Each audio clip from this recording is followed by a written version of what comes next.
afternoon, everyone. 3 o'clock on the East Coast. It is indeed a Monday edition of On Cue, coming at you live inside the friendly confines of the remote studios of 1029 FM The Game. As always, I'm your host, Rich Quinones. We'll take you up to about 5 o'clock on this very busy Monday. Hope everyone had a good sports weekend. You are enjoying your 5th of January, 2025. Very easy to get in on the conversation. As always, you can pretty much check us out on Rumble, on Kicks, on LinkedIn, on YouTube, on X. We have other platforms that we will be announcing as well. Get social with me, as I mentioned, at Rich Q on Q, on IG and X, on TikTok, Rich Q and a Mike. And we started a little early today because it's a very busy day in the NFL. That's number one. Two, I have to dive into some remote broadcast later on. So we wanted to try to get in a nice little fill today on this Monday. As we like to dub it, as we like to call it, it's just not a Monday. It is just not a Man Up Monday, but it is a Lunes Manola Mentiroso Locutor de Radio Man Up Monday, which, if you're new to the show, we like to just call out the BS takes, the opinions, the comments, not only from myself, but some of the talking heads and, of course, the listening audience as well that chimes in. So we know that, with the regular season now in the books, and what a wild Week 18 the NFL has given us. I mean, Black Monday, it's here, it's alive, it's well. Heads are on the chopping block. Guys are being fired left and right, which is not a surprise. The Raiders fired Pete Carroll after one season. The Cardinals have fired Jonathan Gannon. The Browns, you Browns fans out there, Stefanski is out. Atlanta cleans house. The Giants are retaining general manager Joe Shane. But you got to start with a couple things. And obviously, we'll get into locally what transpired with the Giants, the Jets, and the Philadelphia Eagles. But last night, Sunday Night Football, I mean, in a game that looked to kind of be a snooze fest early on, it did not look like it was set up to be a exciting football game between the Baltimore Ravens and the Pittsburgh Steelers, with obviously everything at stake: careers, livelihoods, divisional titles. Was it going to be Aaron Rodgers' last game if the Steelers lose? Mike Tomlin on the hot seat, Harbaugh on the hot seat. Can Lamar get it done? And it was the last 7, 8, 9 minutes of that game was absolutely just incredible. I mean, the raw emotions, I think, if you're a Ravens fan and you're a Steelers fan, that you went through. I mean, like I said, it was a snooze fest. This was a 10-3 game going into the locker room. And then the Steelers wake up a little bit offensively. They take the lead, and then it goes absolutely just gets absolutely crazy and bananas midway through. And Lamar Jackson, who was pretty quiet for most of the game, right? I mean, he was, let's be honest. He had the fluky kind of interception that Watt bounced around and got it. It's 10-10. The Steelers get a field goal, make it 13-10 in the third quarter. The Ravens have to punt. They didn't get a ton of possessions in this game, which was bizarre, right? You're usually looking at 12-13. I think they got 7 or 8. But then in the fourth quarter, you get the busted coverage, right, for the Baltimore Ravens, the 50-yard Lamar Jackson. I told you on Friday and Saturday, if they were going to win this game, you had to have that vintage Lamar Jackson moment, and that's exactly what we saw: eluding the rush, sneaking through, finding Flowers wide open and blown coverage for a 50-yard touchdown pass. And you're thinking to yourself, well, that's a hell of a season for the Pittsburgh Steelers. And, is this it for Mike Tomlin? Is this it for Aaron Rodgers? But no. Down 17-13, the Pittsburgh Steelers get the ball and proceed to go right down the field. Aaron Rodgers with a couple of vintage passes, because he didn't have his touch pretty much the entire evening. And then, he let up on a couple scrambles and runs that are just the opposite of what we've seen Aaron Rodgers do throughout the course of his career. But that 31-yarder down the middle to the tight end, ridiculous. And then obviously, you think about this. I mean, Gainwell's been a blessing in disguise, the only offense for the Steelers without DK Metcalf. They score, they take the lead, and then here we go. This is where it gets crazy.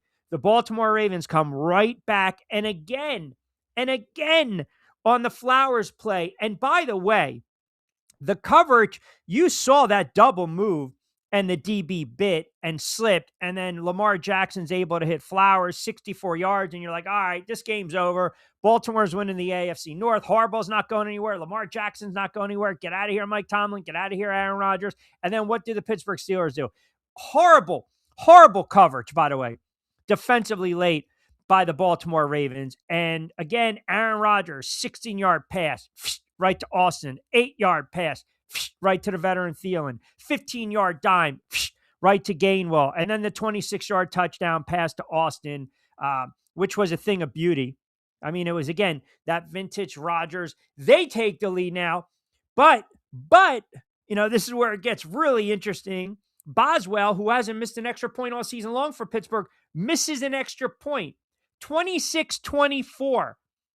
26-24, and you're thinking to yourself, the Ravens have a ridiculous amount of life. They really do, and they bring it all the way to the 41. You get the 8-yard pass, then you get a bad 5-yard penalty, then you get an incompletion, then you get the huge 26-yard pass. By the way, Lamar Jackson, 4th and 7, again, eluding the rush, chucking it up there, likely with an unbelievable center field catch. He went high above to haul it in. I mean, it was almost like robbing someone of a home run. Now, this is where the debate will come into this game, because everyone's already talking about it, especially if you're a Ravens fan. And for the life of me, I just don't understand this. I really don't. I just don't understand Harbaugh's thinking late in the game with the division on the line, and you have your two-time MVP basically will you down the field with 14 seconds to go, and you have a timeout remaining, and you've got a Hall of Fame back in Derrick Henry, who, by the way, they didn't even try one run. Hall of Fame back, knowing if you don't pick up 1 yard, if you move the ball, you know you're going to lose a yard or two if you're going to try to settle it, and you're going to give a shot to a rookie kicker who's greener than the friggin' grass in Baltimore, the harbor, in, goofy conditions against a division rival on the road with the AFC North divisional title on the line. That kid wanted no parts of that field goal attempt. He wanted no part. I'm watching as soon as it's about to get set up. And I know everyone today is talking about, the Steelers had the leverage. You're not going to get that call. Just stop. But as soon as that ball snapped, I'm thinking to myself, this kid's going to pull it. He's going to miss it. He wanted no parts of it, and he shanks it wide right. And the Pittsburgh Steelers live to fight another day. For the life of me, why not run the football one more time and pick up a couple yards? I mean, the 5-yard penalty was brutal, but that's not a gimme kick. That's not a gimme. I blame Harbaugh on that. You can't sit here today on a Monday and Monday morning quarterback and look at a guy like Lamar Jackson, who, again, for the most part, he didn't do much throughout the course of this game. But when Lamar Jackson had to show you that vintage September, October, November Lamar Jackson, he gave you that. 11 passes he completed. 3 of them were touchdowns. He threw for over 200 yards. He also, tried to scramble a little bit. He wasn't successful. Henry had a $128. Again, they didn't go to him in the second half. They panicked. And then defensively, what the hell kind of coverage is Baltimore playing late in this game? And look, Pittsburgh, for the life of Pittsburgh, basically, they were trying to give the game to the Baltimore Ravens. They were trying to give it, especially with the 4th down call, when you know you're going to try to run it off tackle, and you're asking either a tight end or a tackle to pull and take on 2 guys, and that's not going to happen. So they get to stop the Baltimore Ravens do. They get all the momentum going into the locker room where the Steelers could have tied it up if they punched it in. And then what happens? Baltimore gives up a long drive to start the third quarter. They had all the momentum. They gave it right back. And I know it's Black Monday, and I know it's Monday morning quarterbacking, right? I know it's Monday morning quarterbacking. I get it, because that's what we do. That's what we do. We have a tendency to do it all the time. But I'm sorry. There's no way that Derrick Henry doesn't touch the football. late in that game. And I don't want to hear this. Well, you got to be careful here. Lamar, hey, you're talking about an MVP, two-time MVP. He can't hand it off to Derrick Henry. Henry falls 3 or 4 yards, and you try to make up some of that 5 yards that you lost on the false start. That is squarely that loss falls on the head coach. Yes, players have to make plays, 100%. Yes, some of the injuries in that game certainly hurt the Baltimore Ravens. I mean, no doubt. No doubt. Their defense took a hit. Their defense took a hit in that game. You know it, and I know it. But I'm telling you right now, man, when they lost Kyle Hamilton, again, it was almost like Rodgers, almost somewhat Slim Pickens. And thank God the Pittsburgh Steelers have Kenneth Gainwell, because without him, they would be done. No DK Metcalf. Now you're going to get him in the playoffs. And I hate to look ahead so fast, but I think they're going to get cooked by the Houston Texans. And I'm not going to sit here and give Aaron Rodgers the apology or Mike Tomlin. I'm not going to wax poetic about him. The Baltimore Ravens choked away that game. The Baltimore Ravens gave that game to Mike Tomlin and Aaron Rodgers. Period. The Steelers are pretty much handing it to the Ravens. The Ravens could have grabbed it, and that game should have been at least a 10-point Raven win. And that falls squarely. You want to get on the kicker. But hey, if you're John Harbaugh, if you won almost 200 games in your career, if you won a Super Bowl, people think you're a Hall of Fame head coach. And oh, by the way, you're supposed to be a special teams guru. You know for a fact you got to help that kid out. Pick up a couple more yards. A rookie kicker with a 44-yarder in those conditions on the road against Pittsburgh in a hostile environment with the AFC North on the line, and you can't give it to Derrick Henry to pick up a couple more yards and make the kick a little more manageable? I'm not blaming Lamar Jackson today. I'm blaming Harbaugh.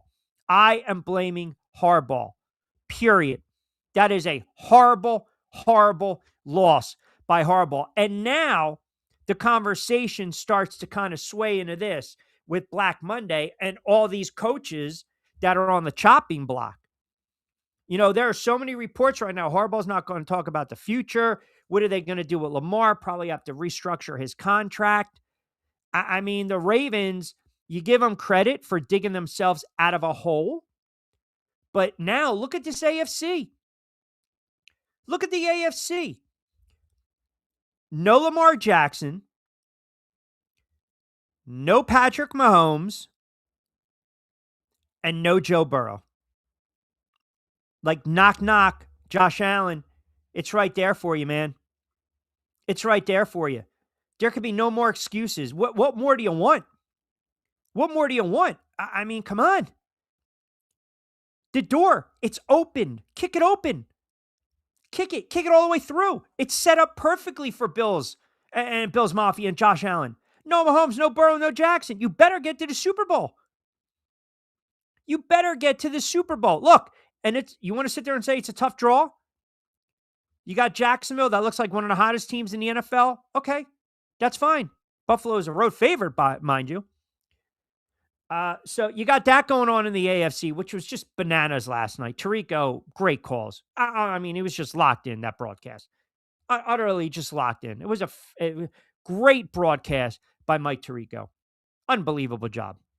But that is a horrible loss by the Baltimore Ravens, who, oh, by the way, find a way to have, I mean, Sal has been hitting me up on X, on Facebook. I mean, I can't, big-time Ravens fan, franchise a big-time Ravens fan in Delaware. I can't talk these guys off a ledge. I don't want to hear this. Lamar Jackson can't win the big game. Look, I know there's pressure on Lamar Jackson. That's fair. But Zay Flowers has a fumble in 2024 against the Chiefs. Mark Andrews has a drop last year against the Bills. The kid Tyler loops it, pushes it wide against the Steelers. Yeah, the knock is Lamar Jackson's got to make a deep run. I get it. But it's not all on him. Horrible loss by Harbaugh. They're calling for his head today in Baltimore. They want him out. Now, did we see some heads roll? Yes. We saw late last night as all the action came to an end. The Atlanta Falcons, Raheem Morris, Fontenot, gone. Howie should be happy. Scott should be happy. The Cleveland Browns decide we're moving on from Kevin Stefanski. The Cardinals, I thought that was a little surprise with Gannon. But again, he just did not get the job done. He just didn't. 15-36 in 3 seasons. That's not going to get it done. It's not. And they're going to have some questions that have to be answered in the offseason. I mean, it was a dismal season. And then Pete Carroll, no surprise. No surprise whatsoever. And then you got the Giants retaining Joe Shane. And yesterday, all I heard from friggin' Giant fans, my God, my God, whining and crying and bitching and moaning and complaining about winning the game. Just stop already. What did you want them to do? I mean, the Dallas Cowboys benched Dak Prescott. They pulled him out of the game. This whole, you see how it fell into place? The Raiders won. All the Giants had to do was lose the football game. No. Do you really think if the Giants lost, the Raiders were going to try a field goal late to try to win the game? Just stop. Stop already. My bigger concern right now is that Joe Shane's being retained, and I don't know how I don't know how I feel about that. Then you got the Philadelphia Eagles. And let me just say this. I mentioned this on Friday's show, and then I mentioned it again on Saturday's show. I am not a proponent of resting starters. I never have been. I don't like it. I've never bought into it.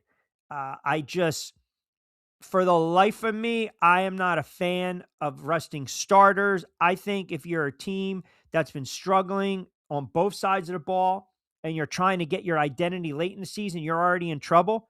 But I also felt if you're the Philadelphia Eagles, you got to play through it. And you have to have your starters out there to get a little momentum. And there was a lot more at stake because there is a big-time difference between the 2 and 3 seed, as we've now found out. It was either going to be the Rams 2, 49ers 2. Now it's the 49ers because the Eagles lost the game and the Bears also lost. But that 3 would have meant that the Eagles host a very suspect Green Bay Packers team. Well, that's not the case. That's not the case right now. And I can't, for the life of me, I know people are going to sit there and say, oh, you're making too much of a deal of it. I don't think so. I really don't think so. Nick Sirianni can defend the decision all he wants. That's fine. But you understand the difference between seeding? Do you understand the matchups and which one you'd rather prefer?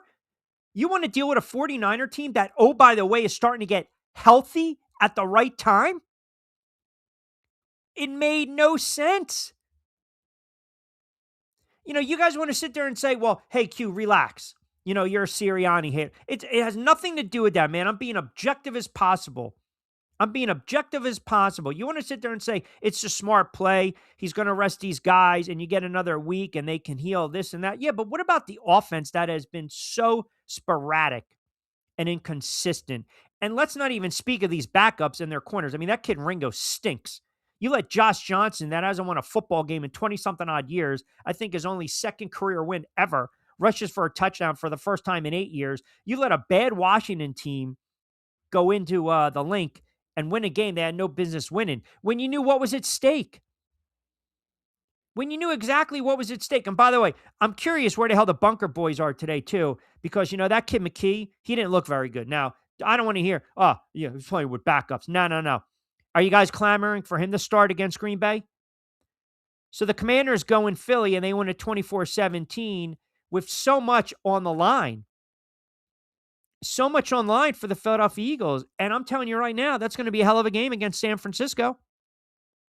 Here we go again. I'm not a fan of resting players. And I'm not going to suggest if they lose, it's because they rested players. This team has holes. 100%. They've got holes.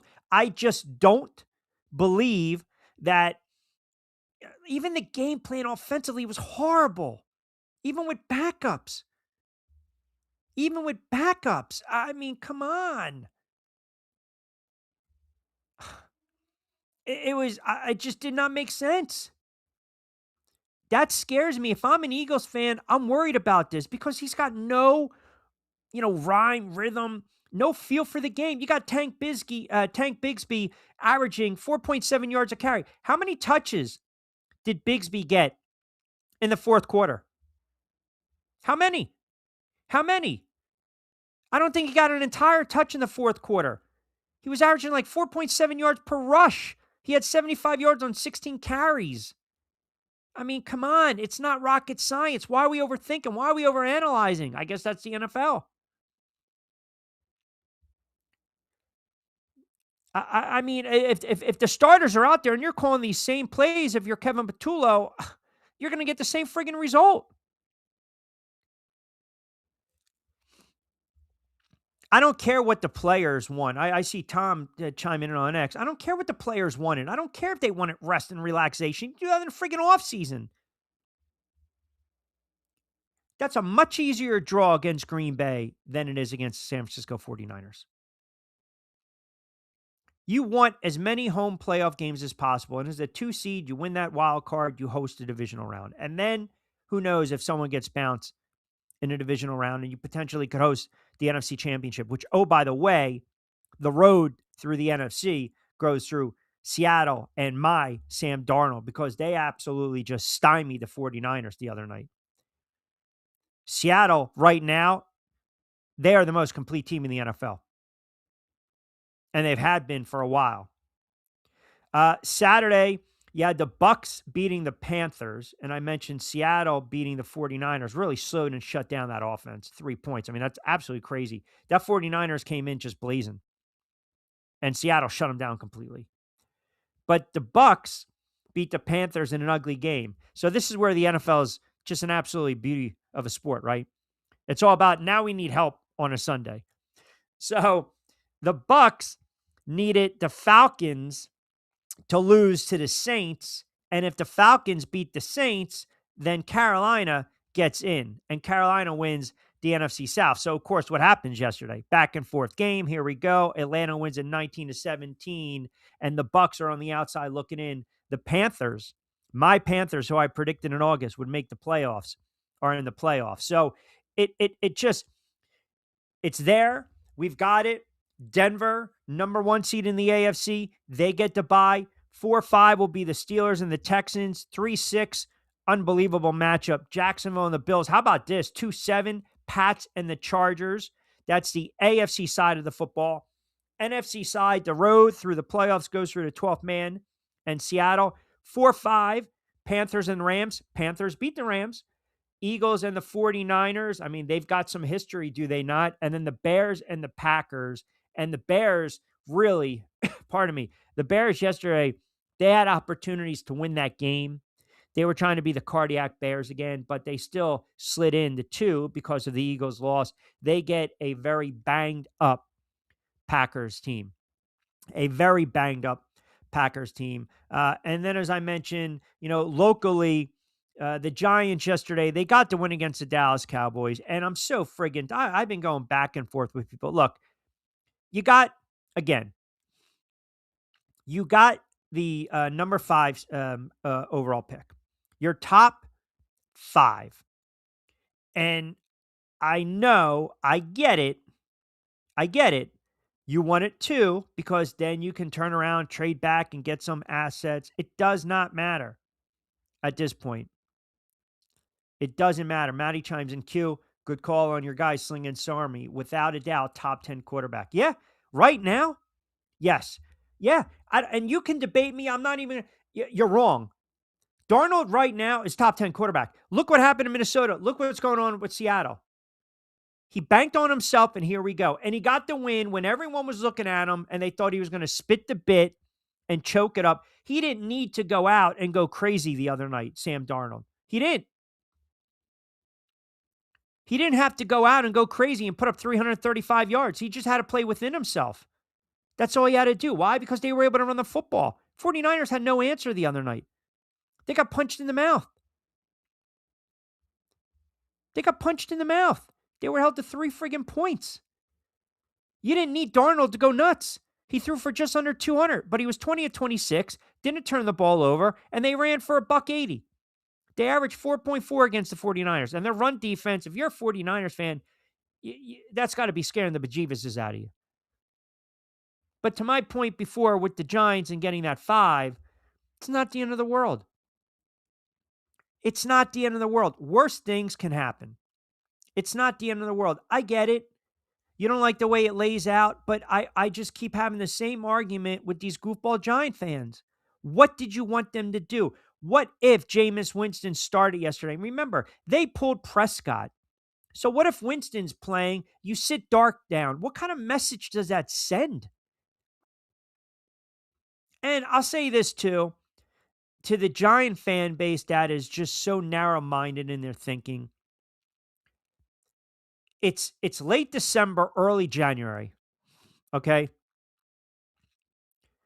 John Mara is dealing with cancer. He's sick. And obviously, wishing him the best. Speedy recovery, right? Godspeed. The Giants never win late games in December over the last 10-something odd years. The Giants, and I don't want to hear, well, they won a couple games to screw their... No. What I'm saying is this. They were not going to roll over knowing it was late December. You knew Dallas fans were going to be there. You want to give that fan base something to cheer about. Buy in a little bit of stock. John Mara is sick. You got some building blocks. The weather was crappy. Reward them. So they played. They went out and they played hard, and they beat a team that has owned them over the last decade, and a quarterback that's owned them like no other quarterback has owned them in the history. And they won a football game. And I get it. It's like draft pick be damned. Every Giant beat writer is a friggin' clown, some of these guys, with the narrative. You win the game, you're screwed. What did you want them to do? Go out there and not block, not catch, not run, not tackle? Like, the Giant fan got to get over it. You got to get over it. You should be more concerned that they're bringing back Joe Shane after a 4-13 season. Look, and now you've got some opportunities with some of these coaches, right? And now it gets a little dicey. We don't know if Neighbors is going to be ready week 1. Robinson's going to want to get paid. You're going to get rid of Slayton. Tracy gave you some juice. Scadaboo's going to be back. At 5, do they draft a kid out of Clemson? Do they draft a wide receiver? Who knows? Are they going to go defensive minded? They're going to bring an OC kind of guy, offensive minded head coach, Kingsbury. Eberflus, if he gets fired, which, oh, by the way, that's a strong possibility. You saw what you had in Jackson Dart. I get it, but it's a simple question for all the Giant fans chiming in right now. What would you have wanted them to do? That's all I'm saying. And no one ever has an answer for it. No one ever has an answer for it. These guys are not going to go out there with incentives on the line, stats on the line. I want to get to 1,000 yards. I want to get my 80 catches. I want to get, my sacks, my tackles. Come on. It's just ludicrous. It's absolutely ludicrous. It really is. And the problem is, and I was arguing this with my buddy last night. He's a big-time Giants fan. The games that they blew, imagine if they won those games, they would have kept Brian Daboll. So they would have been 6 wins, 7 wins, maybe 8 wins. And if they're winning some of these games, who knows if they would have went even early. Say they win that Dallas game. Do they go to Dart right away? Or do they stick with Russell Wilson? Like, sometimes you got to think of it pragmatically. You have to look at both sides. Jeff chimes in, Q, let's think about this. The Eagles are 11-6. They become the first defending Super Bowl champ in NFL history not to play consecutive home games in a season. Ooh, that's a nice little stat. Appreciate that. So again, all this debating and arguing, save it for another day. Man, I'm afraid the Niners will not fare well this Sunday either. I rather see the Niners. Look, if you're saying what's the tougher matchup for the Philadelphia Eagles, it's not Green Bay. It's the 49ers. That's the tougher matchup, no doubt. If I'm the Eagles, I would have preferred to play the Green Bay Packers. You can't figure this team out. They're 9-7-1. And which is hilarious, they're going into the playoffs having dropped 4 straight. And what's even funny or funnier is the fact that The loss on the road yesterday to Vikings, they were down 16-0. The line was 13.5. So what happens? They kick a meaningless field goal. Sorry, guys. Hate to break it to you. Now, with all these coaches being fired, I'll give you a name to watch. And I pretty much already did. LaFleur. If Matt LaFleur, what happens? And I think, again, I think, I mean, I don't understand why you're going for a last second field goal, but whatever.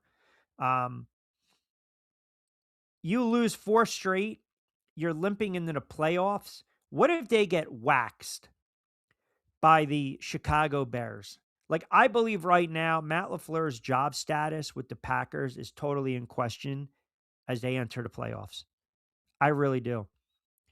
And if they get waxed, he might be out of a job. Steeler Nation chimes in. Q, it's got to be killing you that Pittsburgh won last night. Ha ha ha. Take your gift and you can blank, blank, blank. But that's not very nice. Sarge chimes in. Q, you know I'm a Raiders fan, but you also know I'm a big time Mike Tomlin fan. I think you owe him a apology. For what? Why would I owe Mike Tomlin an apology? They got gifted. Like, what are we doing?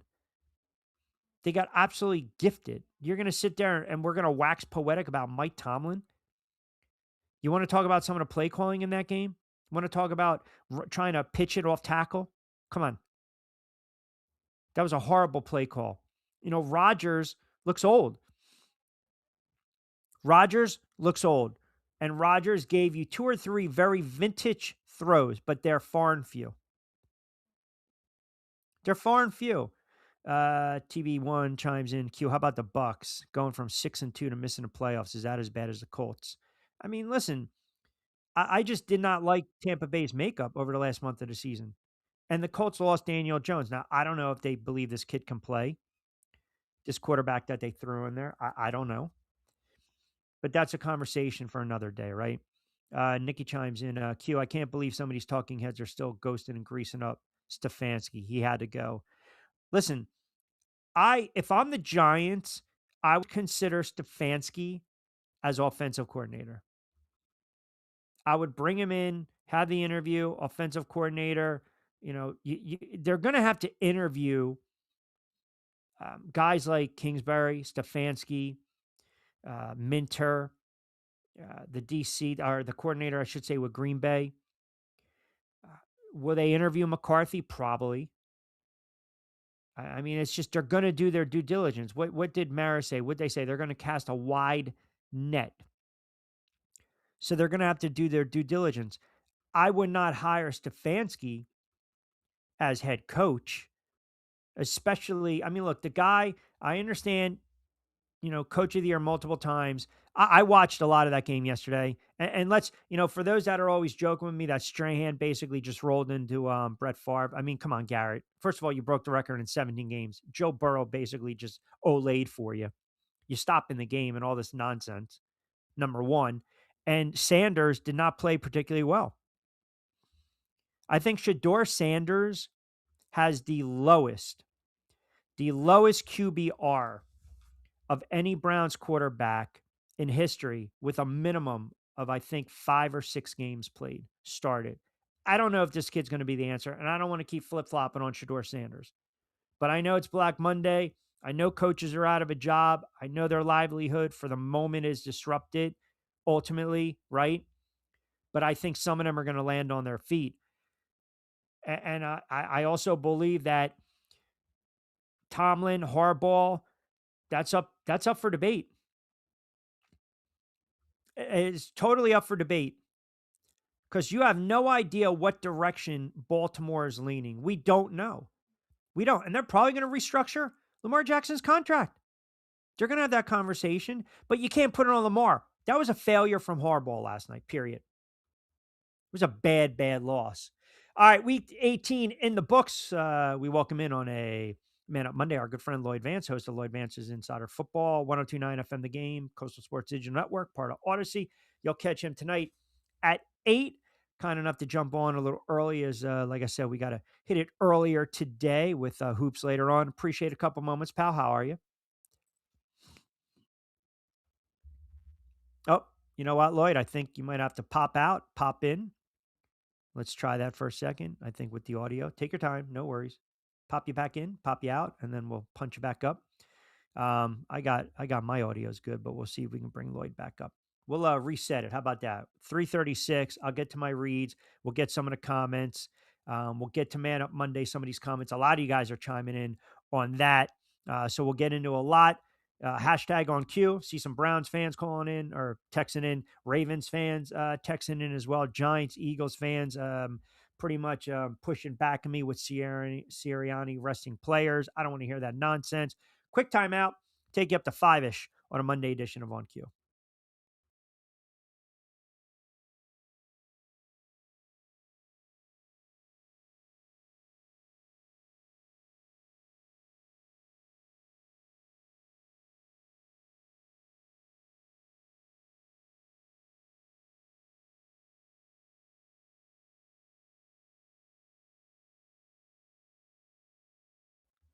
All right, now let's see if we got Lloyd Vance. Can you hear me, Mr. Lloyd Vance? No, we still, I don't know what it is, Lloyd. I don't know what it is. I don't know what it is. I don't know what it is. Yeah. Go ahead. Try to pop in and pop back out. I have no idea. I know it's not on my end. So just do me a favor if you can. Um, um, Pop out, pop back in, and then we'll see if we can punch you up. If not, we'll try in like another 10 minutes. Not sure why we're not getting Lloyd. Let me get to some of these comments. Man says, I'm afraid the Niners will not fare well this Sunday either. Man Up Monday, that Garrett sack was a gift.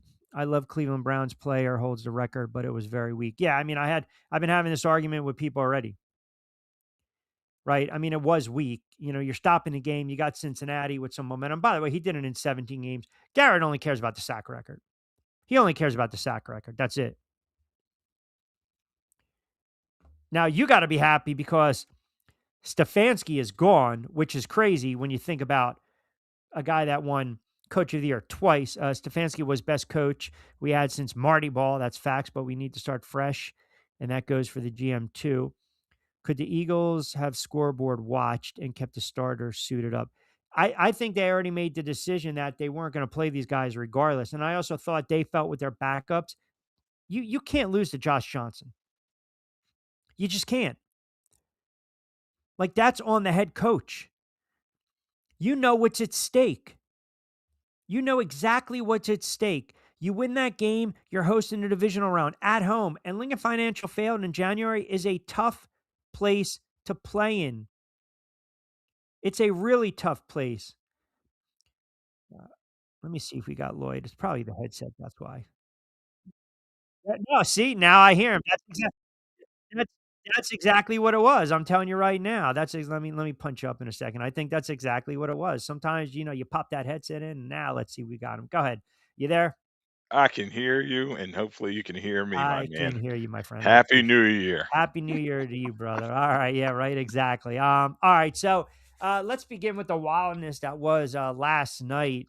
I mean, you go to that fourth quarter, Lamar was quiet, Aaron Rodgers was quiet, and then all of a sudden, all hell broke loose. Big plays left and right, blown coverages. I want to get, though, to that last drive 14 seconds ago, two timeouts or one timeout.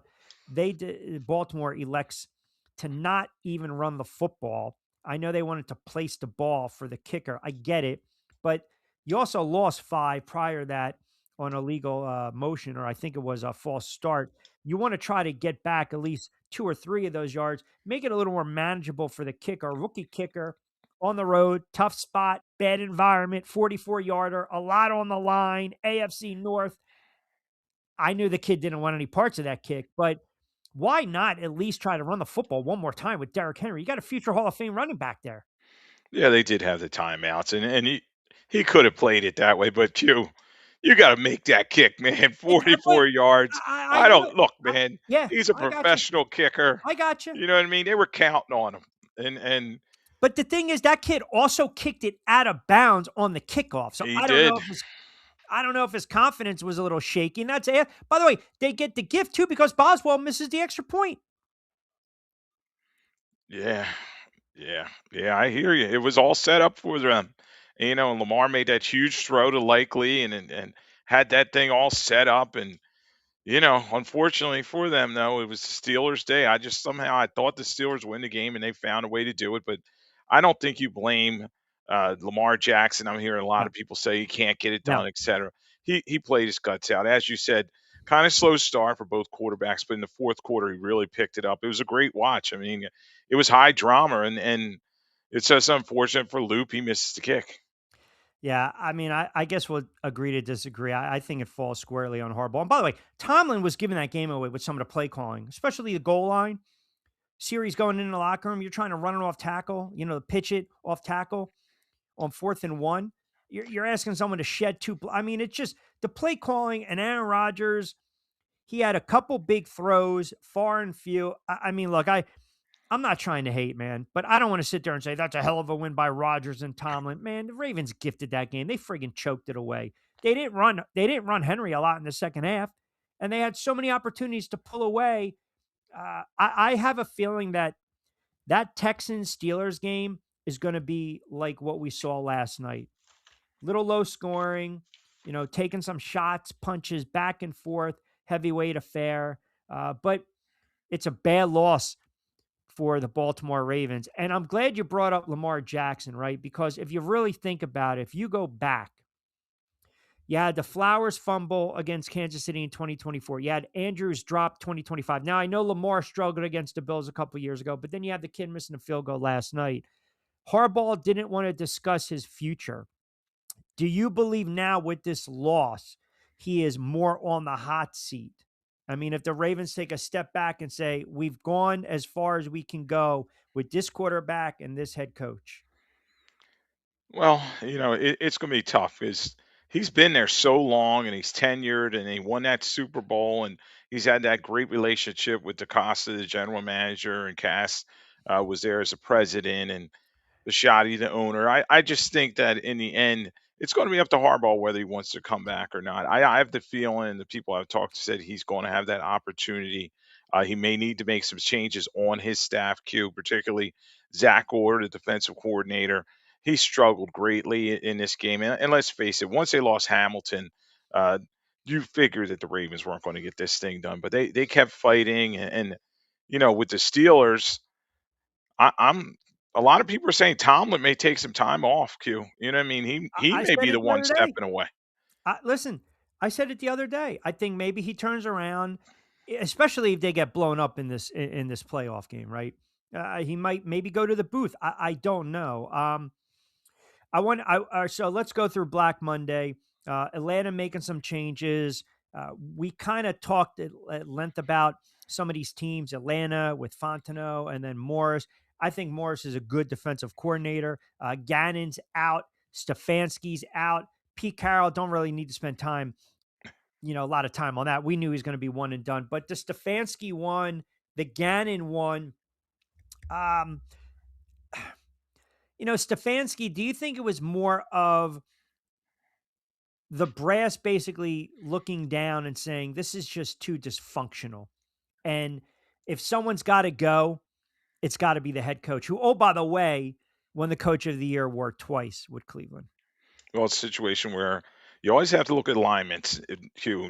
Who's the owner is aligned to, who they believe in, and they liked Andrew Barry coming over from the Philadelphia Eagles, and they're giving him a lot of credit in terms of his last draft class. So he sticks around as a GM, and then I just think the situation where Stefanski was, they were just not on the same page. Q, particularly in that last draft we talked about, there were some head scratching moves, and the team just struggled down the stretch, and let's face it, the Browns change quarterbacks and head coaches all the time. So they're looking for the right guy. Now, maybe Stefanski would have gotten another year in another place, but they want to move in a new direction. And we'll see if they're able to finally fix this thing. But, the Browns are going to be the Browns.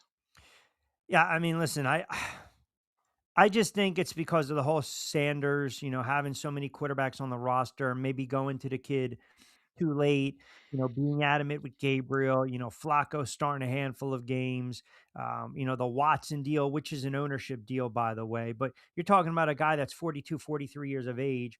And look, I understand he didn't win a lot of games, but he was also coach of the year twice, right? Now, maybe in a different scheme, a different fit. a different franchise, it might work out. I still think he's a good coordinator. Um, Jonathan Gannon's not a bad coordinator, defensive coordinator either. Stefanski's an offensive kind of guy.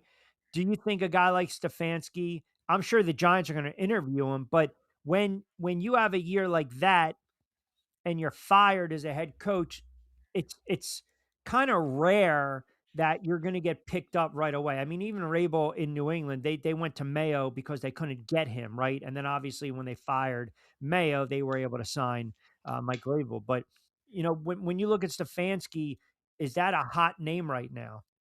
Yeah, Q. He definitely. It's an offensive driven league, so he's going to jump right into the mix, in my opinion, getting looks at some of these jobs, and they want somebody that's going to be able to work with a quarterback, fix them, and he was doing a good job. Particularly, he worked with Baker Mayfield. He worked with Flacco. He he worked with Shador Sanders. Made them a lot better. So he's going to get some looks, in my opinion. Now, Jonathan Gannon. I just was never on board with him in terms of head coach. He's just made bad decisions. The team has been struggling the last 3 years, so that change kind of makes sense.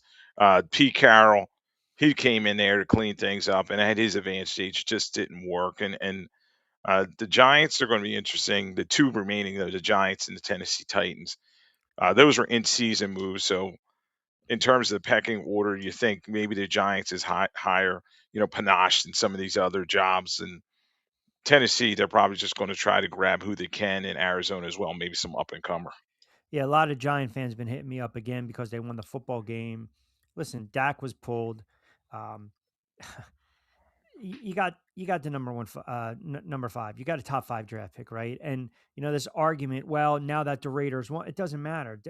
It's just stupidity. I'm sorry, and I'm not trying to call people stupid. It's just the thinking is just not up to snuff here, right? I mean, the Giants win that game. If the Giants lost, do people really think the Raiders were going to attempt a field goal to beat Kansas City? I mean, come on, they were going to do everything in their power to lose that game. The Jets now will get the second overall draft pick.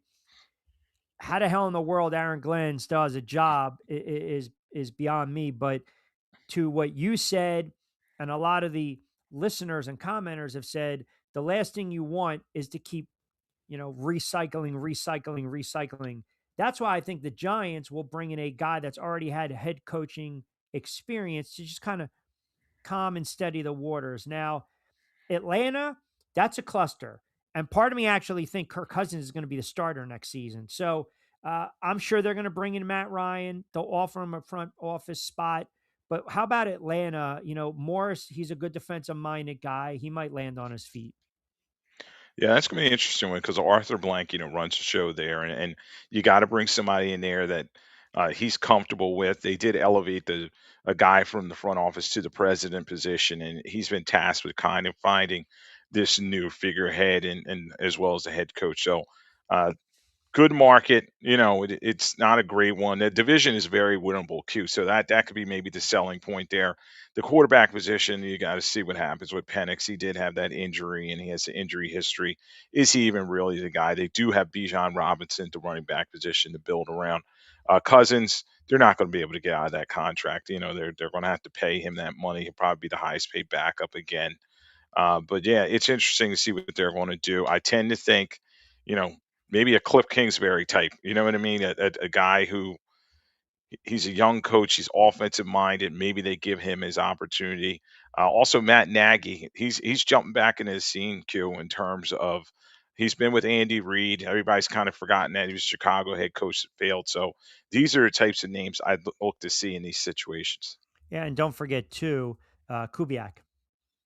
Yeah, Clint Kubiak is definitely one of the hottest names out there, and Seattle's playing very well. You saw the way they dismantled the Niners, and they had the number one seed in the bye. So yeah, I definitely would think Kubiak's going to get some looks too. I'm trying to think. Kingsbury to me, he's a young guy. Uh, I've always liked him, and that's we're going on the caveat that um, the Commanders go in a different direction. So it's like I know he's going to be a top candidate, but I would have liked to have seen what he's was able to do um, with a healthy Jaden Daniels. But, and here's a guy again, played the quarterback position when he was in college with Texas Tech. So I would love to see him come in and work with a guy like Jackson Dart. Now, the name, I'm going to give you a name. If the Green Bay Packers go out and really spit the bid against Chicago, can you see LaFleur out of a job? Wow. Nah, Q. I just couldn't see that happening. Now, it is interesting. They have brought in a new, because they're run by um, consortium.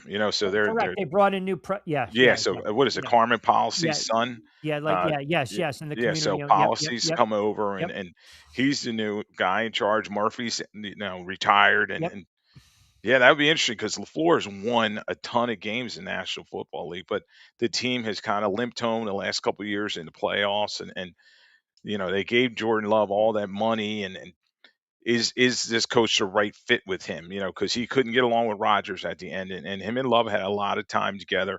Yeah, regular season success, but if they look bad in the playoffs, yeah, maybe they go in a new direction. So that's definitely going to be interesting. And you have Jeff Halfley there, the defensive coordinator, who everybody is really taking a High shine on. to. And the crazy thing, Q, is Mike LaFleur, Matt's brother, is very high up with the Rams. Their offense coordinator. A lot of people are talking about him as a possible candidate. So there's always one. We're up to 6 openings right now. I always say there's a seventh one usually hanging out there that we haven't seen for coming. So Like the, "Oh my god, can you?" But well, that's why I correct. brought it up. And by the way, good call on policy took over for Murphy in 2025. Now, very interesting that you bring up uh, Jeff Halfley because he's done a really good job as DC, and I'm gonna connect the dots for you in a second. He's got Boston College ties. Coughlin is a Boston College guy. Coughlin obviously is still in the ear of Mara and Tish. To me, the Giants won't make. I think it'll be a button up kind of company guy, if that makes sense. And some of these guys that we're talking about are kind of button up, where a guy like Tomlin is the antithesis of that, right? He's going to give you that soundbite and everything and the goofiness and hey, you know, uh, whatever he said the other night, if my aunt had what, it'd be my uncle, but whatever. I mean, so it's like that's and you're right, that seventh name that will drop will be a surprising one. All right, let's get to the games within the game. Sirianni talked about this. I told you I did not like the fact that they were going to rest their starters. It bit him in the ass against Washington yesterday. You had an opportunity to play for the 2 seed where now you can host Green Bay. Instead, you're going to get the 49ers and you lose the opportunity to host another playoff game in case you win that one. Now, Monday morning quarterback, in hindsight, should they have rested the starters? Should they have played the starters? Q, right away. And I think you and I talked Saturday. I was saying, play them. My philosophy is much like what the Rams do. You know what I mean?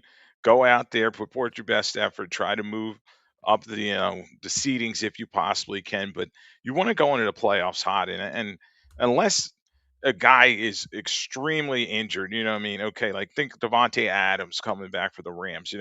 Okay, hold him out. But this situation where the Eagles were fairly healthy and then you know, they decided that Devontae Smith was okay. You know what I mean? That to play him and get his 1,000 yards, but Of then course. they decide other guys weren't ready, and it really wasn't going to take much. Why not just play the guys first half, get a lead? Look what Jacksonville did. It's similar. They got the lead, then they pulled all their guys out, Correct. and the Eagles could have did the same thing. Let's face it, Washington already put up the white flag, and then Josh Johnson, at his age and this point in his career, he's probably not going to beat a lot of teams. So bad effort by the Eagles, and yes, it's a bad look, and he's going to obviously put his spin on it. And Sirianni, he's kind of smug, and it's his way or the highway. So he's definitely going to defend his side of this A argument. and Johnson, by the way, that was only his second win as a pro.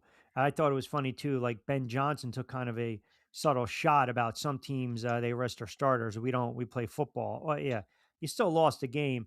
You know, I was thinking about this going back to the AFC for a second. This whole Josh Allen taking a snap and then coming out of the game is so bush league. It really is. Let's just be honest to keep that streak alive. And I like Josh Allen, but no Burrow, no Jackson, no Mahomes.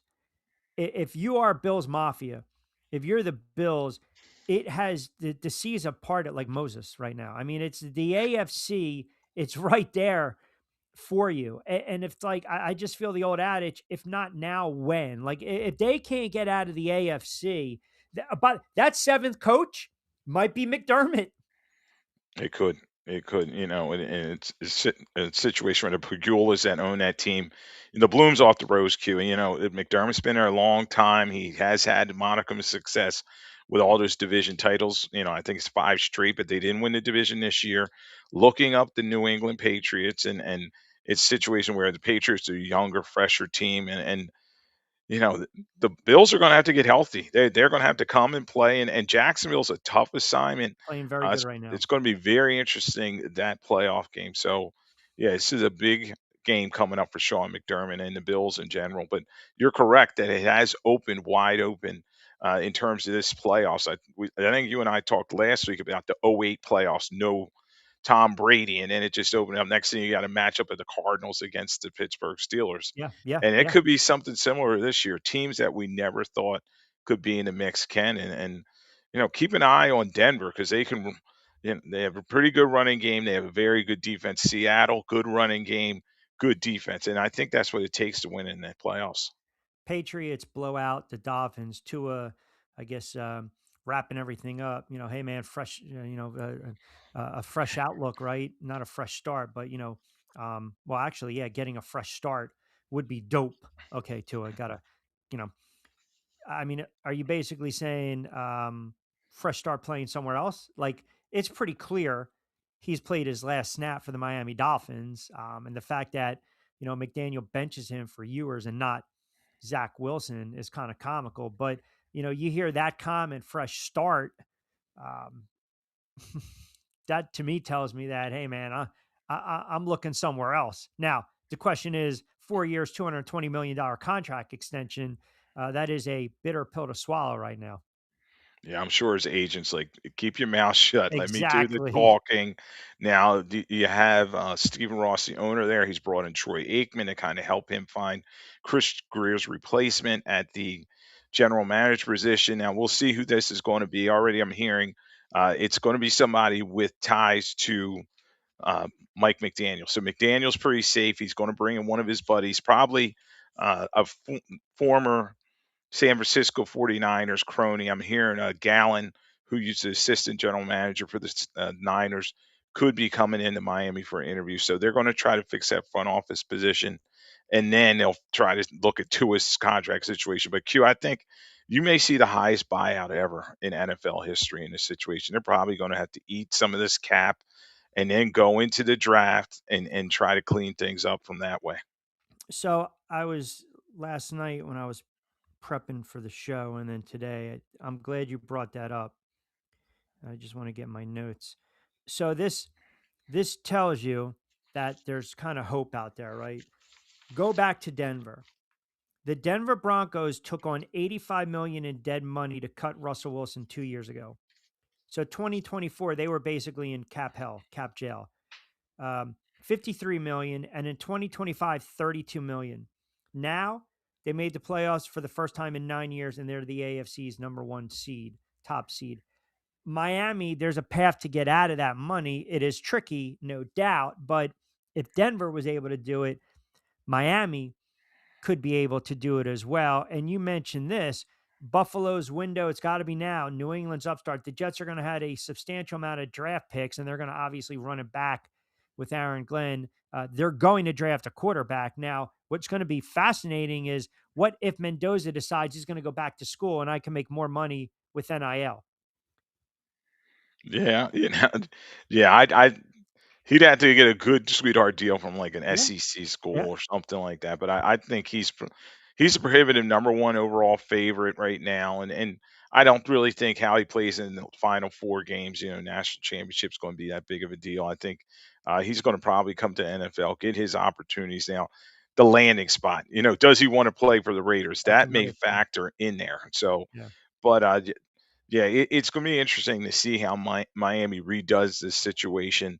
Uh, but I said new GM is going to come in there, and they're going to have to redo some things. But yeah, I definitely think Tua has played his last game there, and they're probably going to be a cap help for a little while, but they'll be the better for it. And the new GM coming in, whether it's R.J. Gillen, and I talked about earlier, or Josh Williams, Alec Halaby from the Eagles, he's their assistant GM. He's in the mix as well for this. So they're going to bring in a guy that's well pedigreed and try to clean this thing up. But the Dolphins, another franchise cute, much like the Jets. It seems like it's been forever since they've had success. With the Raiders having the top overall draft pick, is that like, how do you gauge it? Is it appealing for a potential head coaching candidate? Because, okay, hey, we know we have to get a quarterback. We need a quarterback. And there's two that they're going to look at, period. It's either going to be the kid from Oregon Moore, or it's going to be Mendoza. I mean, that's pretty much it.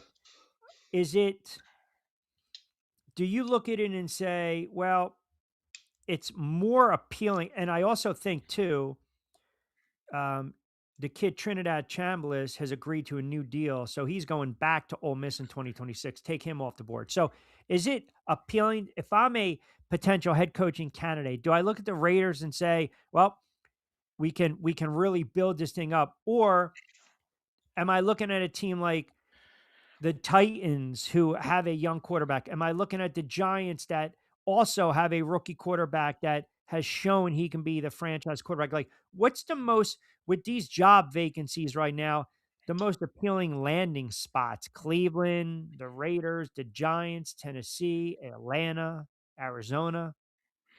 The interesting thing, Q, you said it basically time. I think that's the most important thing. Who's going to be the owner that's going to give a new head coach to come in there enough time to institute his program, give him at least 3 to 4 years to clean that thing up and kind of go move forward. And when I look at these situations, Vegas, Mendoza, okay, yeah, so let's say it's him they bring in, and John Spytek's running the show there in terms of the general manager thing, and he's aligned with Tom Brady, so Tom Brady's going to be involved in this. You're going to be looking over your shoulder, so it's got to be one of their guys. Maybe it's somebody with Tampa ties from them. That's going to be a tough one. The Giants, that could be good. The Mariners have always preached longevity and consistency. Much but But they they haven't haven't. acted like that though. Exactly. They haven't lived that lately. I mean, so Coughlin, McAdoo, exactly. Shermer, Judge. Yep. Judge, Dable. Yeah, they have not lived it, so that's a tough one too. Arthur Blank with Atlanta, he's always said, "Okay, I'm going to give you time." Well, Raheem Morris only got 2 years, right or wrong, and he's out the door with Fontenot, so that could be a tough one. We know about Jimmy Haslam and Cleveland Browns; they just have no plan, rhyme, or reason, so that could be a bad situation. Um, Maybe it is Arizona with Michael Bidwell. Bidwell is kind of like, all right, he gave Gannon 3 years to get it done, and then he kind of was like, this is not the right situation. Maybe that could be a thing. Uh, don't know what's going on with the quarterback situation there. Talking about Kyler Murray, is he coming back? Tennessee, small market, the ownership, Amy Adams Strunk, she kind of maybe says, okay, I'll give a new head coach some time. But Callahan didn't get that much time there, but clearly wasn't the right guy because they got rid of the GM Rand Carth on there, and then they bring in Mike Borgonzi after a year. So yeah, all these situations kind of have they're warts, you know what I mean? There's pluses and minuses. I just think it's going to be that marriage situation. Can they find the right owner that's going to give them the time they need to institute their program? But in terms of the young quarterbacks to work with, obviously, I think Jackson Dart has got to be, you know, the biggest building block out of all these teams. And then possibly Ward. Hopefully that shoulder injury isn't too bad from yesterday. Yeah, and if you're the Raiders, you got a very good running back. Like, run the friggin' football. This is per I think Schefter. Titans now have requested head coaching interviews with Broncos defensive coordinator Van Joseph, Colts DC Lou Amarillo, Chiefs defensive coordinator Steve Spagnuolo, Chiefs offensive coordinator Matt Nagy. I wouldn't mind having Spags come back as defensive coordinator with the Giants. Um, but Vance Joseph's not a bad defensive coordinator. Some of these guys just didn't pan out as head coaches, right? I'm a little surprised too with the way that Tampa kind of spit the bit late. I'm really shocked that Bowles still has a job. I mean, they that's a bad division. Now, credit to Carolina for winning the division, and they got help obviously with Atlanta. But I mean, Tampa Bay, that's if we're talking about some, the disappointing teams, disappointing storylines this season, you got to throw Tampa Bay. They were 5-1, 6-2, and they dropped. What did they drop? I think 7 out of 9 to close out the season. Yeah, and they're always going to say it was injuries, et cetera. And you have Jason Licht there at the GM position, and he's been in line with Todd Bowles for some time, ever since Bruce Arians kind of handed him that job. And they've had some success, and they're always going to say, okay, it was injuries, it was this or that. But yeah, I was surprised that Tampa is going to retain them. Now the Glazer family, good relationship with them. Bowles has, and I think they want to stay the course. They have all those other sports entities out there, Man U and all that stuff. So Yeah. they know how to run a franchise. But yeah, he may be a guy next year on a hot seat How, right how away. much how much of the loss of Evans? I mean, when you think about it, you look at Baker Mayfield's numbers. He threw for 4,500 yards in 2024, 41 touchdowns, and 16 picks. He was sacked 40 times. In 17 games this season, he threw for 3,600 yards, 26 touchdowns, 11 picks, was sacked 36 times. I mean, so you're talking 1,000-yard drop off and almost 20 less touchdowns. Yeah, it was a tough situation for them. They lost Tristan Wirfs for a lot in one of their offensive linemen, Bucky Irvin, their running back, and the receiver room. They were beat up all year. They got to figure out what they're doing with Chris Godwin if they want to bring him back. And Mecca Ibuka, he was a house on fire the first 6 weeks of the He season, was and talking about MVP. Yeah. then he fell off in terms of injuries. And Mike Evans, I tend to think Mike Evans is going to be someplace new next season, and they're going to give Bowles one more try, and the team put up some effort, but they did have some bad losses down the stretch, particularly that Miami loss. If they had won that game, everything would have been kind of moot. But we'll see how they do, and like I said, there's still one other firing probably out there, and that could be one of them. It depends if the Glazers want to say, okay, enough's enough. We've seen with Todd Bowles how far, and he's a good coach, but he's only going to take a team so far. And you're right, that division's so weak. They should be able to take advantage of it. And I think that's what happened with Raheem Morris. Arthur Blank was like, all right, you can't win this bad division. Yeah, enough's enough. Canoe chimes in from Florida. Q, you got to give my guy props. 13-4 division champs, first year head coach, second most wins in franchise history, 0 Pro Bowlers. Q, I know you hate that expression. 6 wins over playoff teams, 8 straight dubs, my man. And you were mocking him because he said Duval. Yeah, I mean, listen, Jacksonville's a hot team. Real quick, Pelissero is reporting the Falcons requested an interview with Seahawks offensive coordinator Clint Kubiak for their head coaching um, spot. Coach of the year. I mean, I think you've got. I think McDonald is the guy with Seattle. I really do because you look at that team and you look at the weapons that they have. I think everyone was waiting for the other shoe to drop with Sam Darnold, and we haven't seen it. He was efficient the other day. The defense shut down the 49ers. Darnold has pretty much given them the return on their investment. I think he's the only quarterback in NFL history to win back-to-back 14 plus games. But he also did it with two different teams. I just love what they're doing. I think they are a serious threat not only to get to the Super Bowl but win it. So with the season done, who would be your coach of the year? Yeah, McDonald is definitely in the conversation.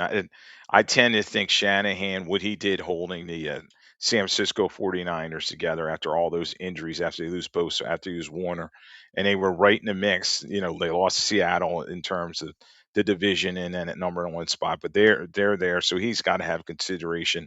A lot of people are going to Mike Vrabel, the turnaround that he did with the Patriots, and Liam Cohen with the Jacksonville Jaguars, and Ben Johnson with the Chicago Bears. So at all them, I'm going to go with Liam Cohen. I just think you talk about the Jacksonville Jaguars. What a turnaround for that team.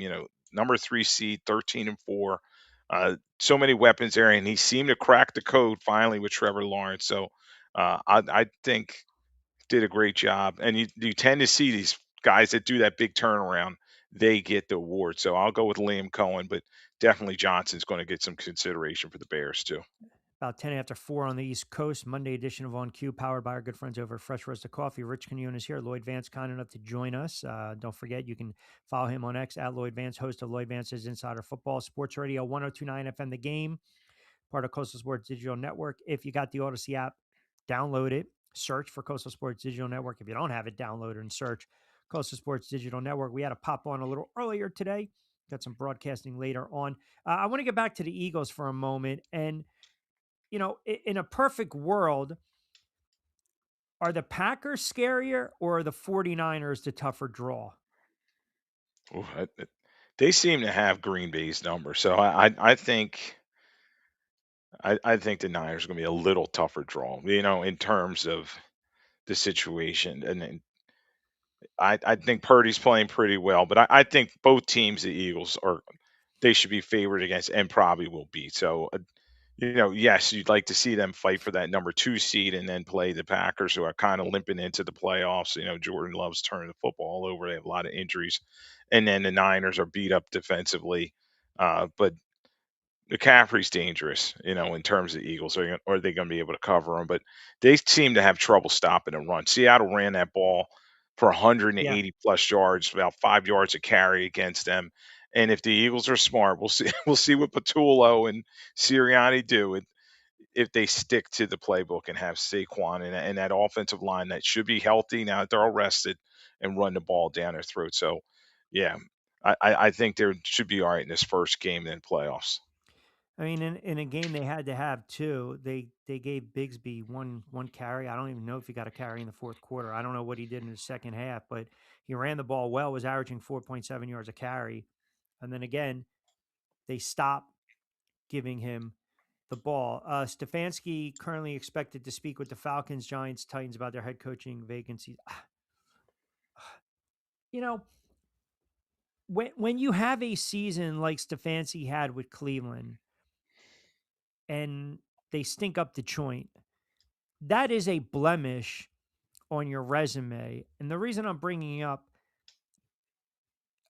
are franchises, do they not gloss over that, but do they really look at the body of work? Or, well, man, this guy's coming off a 3-13, a 3-14, a 2-15 season.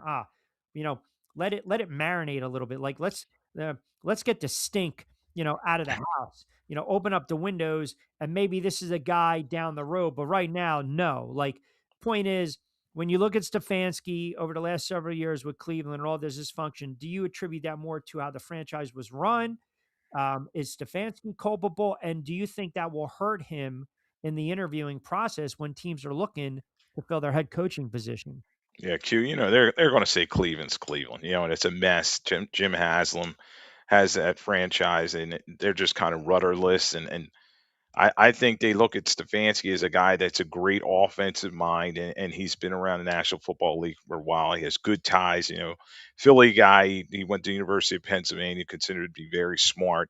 And you talked about the greatness that he had with the Browns to a point, and it's tough, because the that's one of them teams, they just always seem to do the wrong thing, and he kinda cleaned it up for a while. He even won, a playoff game with Joe Flacco? Yeah, coach of the year Ye twice. Yes, so he's got that pedigree, and I think he'll be able to present himself well in front of one of these owners to say, "Okay, offensive-minded league, I can fix your offense, your quarterback, bring me in the door," and let's face it, I covered Andy Reid his last year in Philadelphia, which was Horrible, just awful. horrible.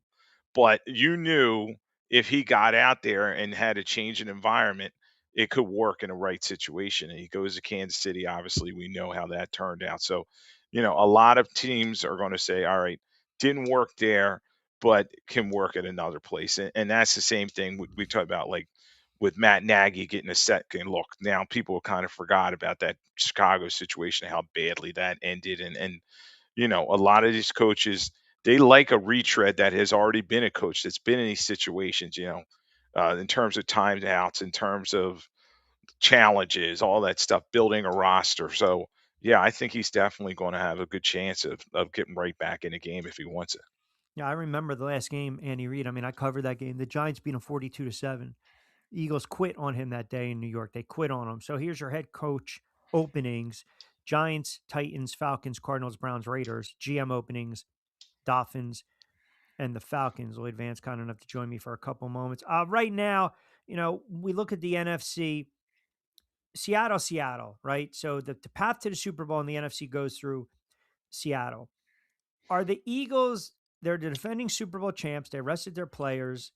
Um, how much stock we put in the loss or not can be debated. But do you believe that you've seen enough over the last month of the season where you're comfortable saying, okay, they can go on the road, the Philadelphia Eagles can go on the road and beat Seattle?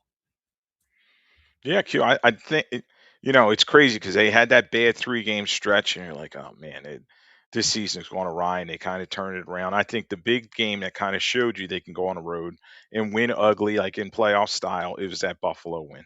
They went there and they fought them tooth and nail, and it was a game that came down to the last play, and they got it done. And yeah, you would have liked to seen Sirianni try to kind of prepare a little better for the playoffs and play his guys. But this you got to trust him. You know what I mean? I may not, but his locker room trusts him, and in the team they can run the football. Hurts usually protects the football. I know he had that bad game where he turned the football over all those times, but typically he's going to take care of it. And then the defense, Fangio's really doing a nice job in terms of that defense. You see the backups the way they played yesterday. Oh, The and that front line Ringo guys. stinks. Oh, Oh, he's terrible. And we talked about that in the preseason, and he hasn't gotten any better. Jacorian Bennett as well, the other corner. So Fangio's done a nice job with the front line guys. They bring Phillips in. He's really brought a pressure from the outside. Uh, and yeah, they have the pieces in place, but they're going to need to have Saquon Barkley healthy, running the ball effectively. And then Hurts is going to have to play. You can't have halves where you're throwing for 5 yards and a half. Even though they've won those games, they're going to need to have a full 60 minutes to win on the road in the yeah, playoffs. but according to some Eagles fans, McKee's the answer. He should be the one starting. But Yeah, we um, saw with him, right? I remember that from the AJ Feely days. Some guys are just better backups. backups, that's You it. can't have them as a starter. It was eye opener to some people. I feel as though we are overlooking what the Texans were able to do. They were 0-3, then 3-5. Now they're 12-5. They won 9 straight. D'Amico Ryan's, you got to give him some flowers, right? I mean, some love for Coach of the Year as well. And they have a very good defense as well. Yes, definitely, and they're able to run the ball a little bit with Chubb, Woody Marks, and that offensive line has improved. That was always kind of Achilles' heel. Stroud's still a little too inconsistent for my taste, but they do have Nico Collins, they do have Schultz at the tight end position, and that defense that you're talking about, you know. Anderson and Hunter, they're bringing heat from all over the place, and Stingley Jr. at the corner. So, yes, with that defense, they can travel. And we know in the NFL in the playoffs, it comes down to that defense attacking, getting turnovers, and then offensively hitting your big plays and protecting the football. So they can do all those things. Man chimes in. One time Q made his guests pull over with his wife and baby in the car just to broadcast. Last time Lloyd was on, his wife was trying to talk to him. Is Q forcing these guests on camera, cartel style? Lloyd, if you're in danger, blink twice. That's not necessarily true. I mean, that's, Yeah, I don't understand. you know, And Q and I have been doing stuff together for I don't even know 15 something plus years. I mean, years. that's I mean, these he's guys, my they don't know. guy. They don't know. Luca Brazzi says, Spite pick the 49ers right now, Q. I'm not doing it.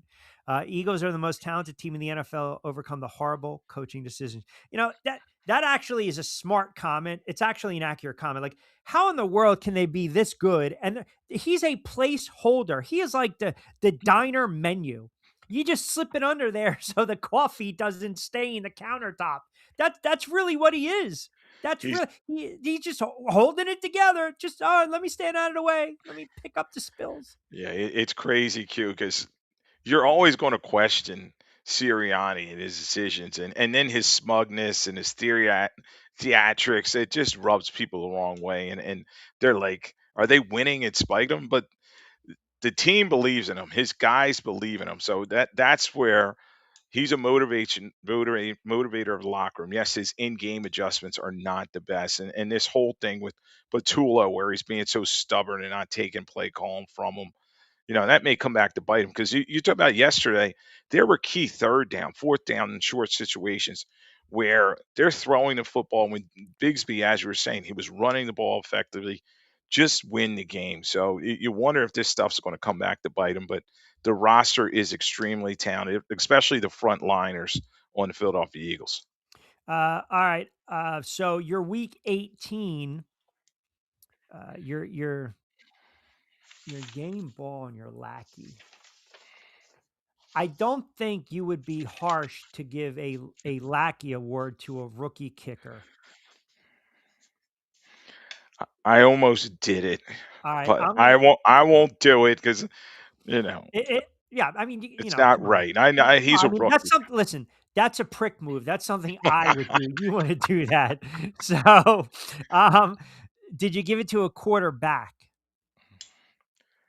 No. Interesting. And I'll give you a hint. Think local. You gave it to a head coach. I almost gave it to him. You almost gave it to Sirianni. Almost. Who got it? Kelly Ringo.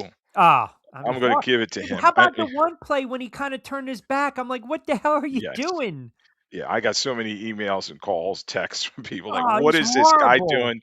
You can't put him out there." And he's one of those vaunted Georgia Bulldog Eagles, that they drafted high and they've been waiting on him, et cetera. And this was his chance to kind of go out there. And they said, well, maybe he could challenge Adoree Jackson for that spot, him and Corey and Bennett. And they both were terrible in this game. And it just shows if there's an injury, the Eagles will be in trouble at that other secondary spot. Game ball, man. I bet part of you probably wanted to tweak me and you give it to Rodgers. And by the way, if he throws 47 times against the Texans, they're losing by 14. But I don't believe you gave it to Rodgers. I believe you gave it. You know what? I think late in the season, you think outside the box. You're looking at defense. I don't. You can't give it to Myles Garrett because Burrow basically olayed him. I'm going to say you gave it to a running back, Yes. and I think we already mentioned him because I would have gone this route as well. Um, no, Walker didn't. No, I mean he played well. Like who really went off over the weekend? Running back. When I say it, you're like, oh yeah, I forgot about that. Uh, I know you didn't give it to Tracy on the Giants. We know that. I know you can't give it to Derrick Henry. They lost. You didn't give it to Walker. Uh, oh, it- who's the kid? Who's the backup to Cook? James Cook. No, I didn't give it to Ray Dave. Davis. Not Ray Davis. Nope. Oh, geez. Who'd you give it to? Don't say Robinson. I don't know. I I keep gave it answering to for you. Patriots running back Ramondre Stevenson. I mean, he was incredible Oh, for the that's a good pull. Patriots. That's a good pull. Yeah, That's a they good pull. they I can won live with that. 38-10 over Miami. Yeah, He only had 7 rushes for 131, 2 TDs good rushing. Then guy. he had two catches, 1 touchdown. So he had 3 total touchdowns this game. He was just dominant. I know a lot of people probably like, oh, where was that for my fantasy championships? But I mean, he played extremely well, and they got the number 2 seed, so I gave it to him. Man trying to do a little reverse mush spite. Yeah, but the 49ers are getting some players back. Like that's the thing. They're getting, I mean, listen, he's a very good linebacker, this kid. But they are, so I just let me pull up the 49ers real quick. Yeah, they So they should get now again. Trent Williams should be back. yeah Williams will be back. Pearsall should be back. Yes, It's they just our run defense stinks. That's the problem. Like, now we're going to sit there on Monday. Wow, Saquon 25 for a buck 38, well rested. This is why they didn't really run him into the ground. They have to stop the run. They have to. If they don't stop the run, they're in trouble. And it's going to put, it's funny too, because all weekend long, I kept talking about game plans for some of these teams. And a lot of it, you can make a case, to winning football games, especially in January and in February, and getting to the playoffs. Convert your third down, stop teams on third down, run the friggin' football and get to the quarterback. Like, it's a very simple recipe Yeah. to be successful in the NFL. Uh, the 49ers, I did not look, I thought they were going to win that game. You picked Seattle. You were riding the defense. You also thought the Ravens Steelers was coming down to a field goal. I thought the Ravens were going to win by at least 10-13. I'll man up right there. But there are series, there are plays, there are moments in some of these games. Like, if you go back to that Seattle game and the 49ers game, that game wasn't even close. I mean, really, it wasn't even close. I mean, the first downs, Seattle had 23 first down. The Niners had 9. And yet that was a 10-3 game going into the fourth quarter. Yeah, there are always these gotta have it moments in these games, and the more physical team's going to win most of these times, these playoff games, and that was what Seattle did. They ran, as I said, for 180. And They were third just down, 6 of 13. Niners yeah, were 2 and 9. 4.6 yards per carry. They held it for 37.48, and then the line did a good job in terms of they only allowed 2 sacks as well. So they have that recipe, and you're going to see successful teams kind of do that. What you're saying, protect the football, punt it if they need to. All this Dan Campbell stuff going forward in these crazy situations sometimes comes back to bite you. So here's a crazy, crazy stat. Last night, I think Tarico brought it up. The Ravens held the ball for 25 minutes, right? And obviously their offense came alive when under 8 minutes to go. In an average NFL game, you're probably getting 11 to 12 possessions. I think they had 8 the whole game. I mean, let me see. I'll tell you right now. 1, 2, 3, 4, 5, 6, 7, 8, 9. Okay, they had 10 the last possession. There was a moment and by the way, 3 of those came in the fourth quarter. So wipe them away and they're right at 7. Like, obviously the Steelers, gift wrapped the game for them. The Ravens couldn't take care of it. But point is, you got to be able to have a little bit of ball control in the NFL, and they were not able to do that last night. Luca Barazzi says Barkley and Bigsby, Charbonnet and Walker, 250 total rush yards for the Birds. If you're the 49ers, you stack the box, right? But then, the threat of Smith, Goddard, Brown, you can't let these guys beat you over the top. Right. And their corners are they're physical, and they tend to have penalties, and so the Eagles should use a lot of play action, and kind of you got to have the big plays too, Q. And that's what the Steelers and the Ravens did at particular got to have it moments in that game last night. So it's going to be interesting to see how they line up against the Philadelphia Eagles. Obviously, they need D Winters back, their linebacker for the Niners, and try to control the middle of the field for them, but yeah, the Eagles should have some success, whether it's Goddard or their 2 receivers, and then it's all going to be built off of Saquon, and their offensive line is getting guys back. Expect to see, their tackle back. Landon Dickerson should be out Yeah, there. Jurgens should be out there. Lane Johnson should be Lane out Johnson. there. So it's going to be an interesting game. And the weather should be about 50, sun, a little breezy. I think it benefits the 49ers to have that game at 4:30 as opposed to an 8 o'clock, 8:30 kickoff, right? Sun sets, gets a lot colder in that stadium. Not the best conditions for a team coming from the West Coast. That's tailor made for the Philadelphia Eagles, Broncos country. Let's ride the number one. There you go.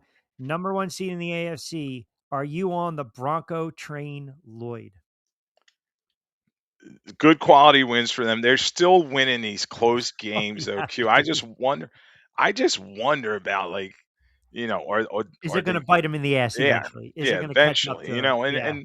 Bo Nix is very efficient, but then you wonder about his weapons around him, and RJ Harvey is not running the ball effectively. Obviously, they're another team. Their defense is just playing extremely well with Bonito and those guys. So Yeah, I definitely think they're in a mix, but I think the AFC is wide open this year, as we had talked about. No Mahomes, no Burrow, no No Lamar Jackson. Jackson. Um, yeah, look, Denver gets to rest. I mean, that's what you want. They get to rest. They get to buy. They've earned that buy. That's why you shoot for home field advantage. Correct me if I'm wrong. Didn't Q say the defending Super Bowl champions would not win a playoff game? He told me to mark the tape, and I stand by that. That doesn't necessarily mean at this moment I'm picking the 49ers, but I'm not going to retract my statement. I refuse to do that. I'm not going to on a Monday. You couldn't even beat friggin' Josh Johnson and Washington with a bunch of backups. I mean, the 49ers, there's got to be a sense, there's got to be a conversation among the players like, we're tired of this team. We could have beat them in the NFC Championship. Every quarterback went down. It's one of the reasons they went to that third quarterback on the depth chart. You've got CMC, you've got Kittle, you've got weapons, you're getting Pearsall, you got Brock Purdy. You're allowed to have a bad game against a very good defense. No, I'm going to give the 49ers a puncher's chance here. I'm not spite picking anyone on a Monday, but I'm saying it's the playoffs, man. What happens if Hurts gets knocked out of the game? Barkley gets knocked out of the game. Like you get after a while, you watch it all, you've seen it all. Yeah, Like no, there's you all you these, can't. Yeah, yeah, all what my point is, I didn't mean to cut you off. All yeah. these games, you can make a case for and against. 49ers, Eagles, either team can win. Bills, Jacksonville, either team can win. I would probably say the Panthers are in trouble against the Rams if they fall behind like 14-3, 17-3, right? I mean, think about this. The Rams are going on the road in a playoff game. As a road team, they are laying 11 points. That kind of tells you what Vegas and the betting public thinks about the Panthers, right? Because they backdoored their way into the playoffs. Now, can they beat Stafford a couple weeks ago. Can you get him to turn over the football like he did in that game? I don't know.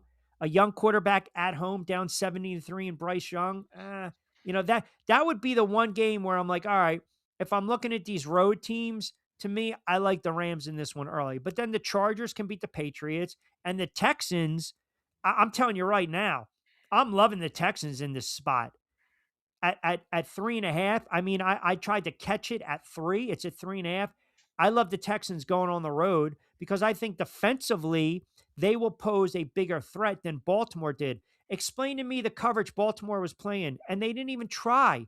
They didn't even try to clog the middle and blitz Aaron Rodgers last night, which is beyond me. I don't think that's going to be the case with the Texans. But point being, Lloyd, I think all these teams have a puncher's chance to win wild card weekend. No, I agree with you, Q. It's open, and we've seen a lot of this the last couple of years in Wild Card Weekend, where the visiting team, goes in there in the environment. They don't care. There's so much parity in the NFL. They go on the road and they just put their head down and go to work. And as you said, who's going to protect the football is most important. In terms of the turnovers and everything. And do you look at the lines as we started to this week? The lines are very close. They know that these teams are 2 to pretty three and a evenly half. matched. Yep. And I saw one texter just put there Sirianni versus Shanahan. You have to say, yeah, Shanahan.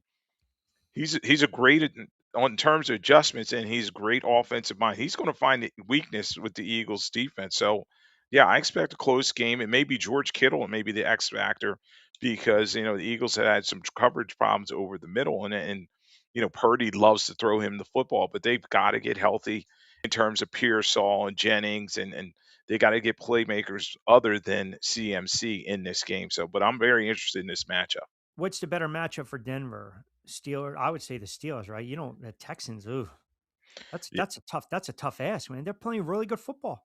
No, I agree with you. It is the Steelers. Look, they have not won a playoff game since 2015-16, and they're desperate at this point. And Aaron Rodgers, at his age, 42 years old, you wonder how much he's got left. I was surprised the Ravens didn't do a better job in terms of covering game well.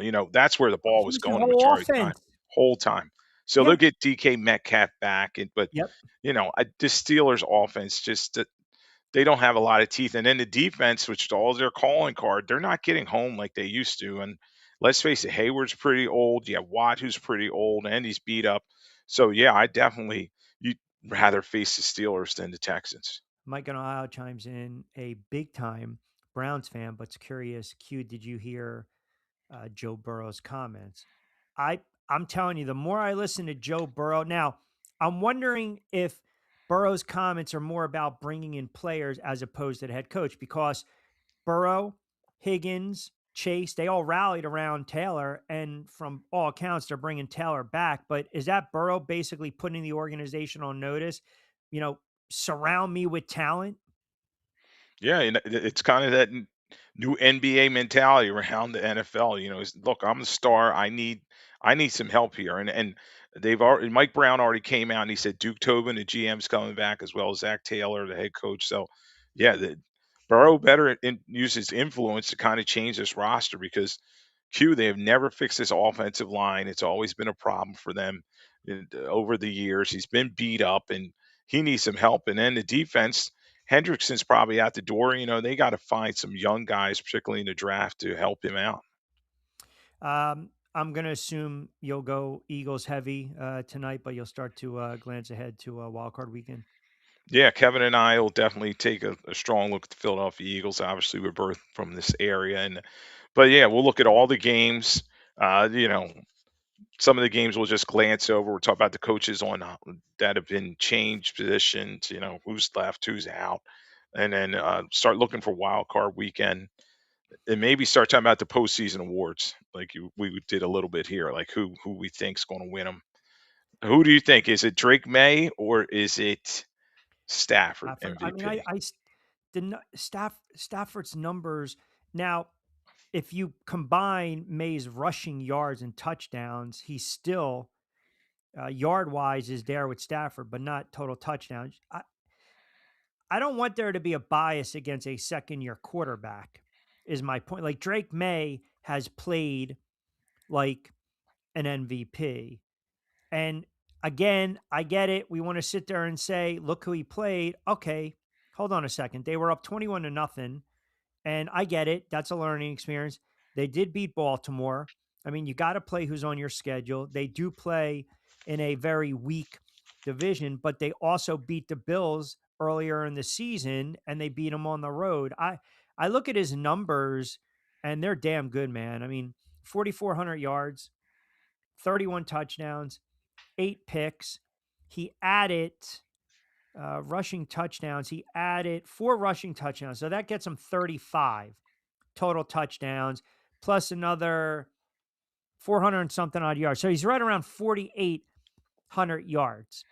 Right now, if you look at Stafford's numbers, I think what happens is late in the season, Drake May was carrying the New England Patriots. And then Stafford was struggling. He dropped 2 out of 3. Now, defense gave up 38 against Seattle, had the bad loss against the Falcons, had a couple pick sixes here and there, but he's thrown 46 touchdown passes, 4,700 yards. He's not going to add yards rushing. That's not who he is. And they also played in a hell of a division.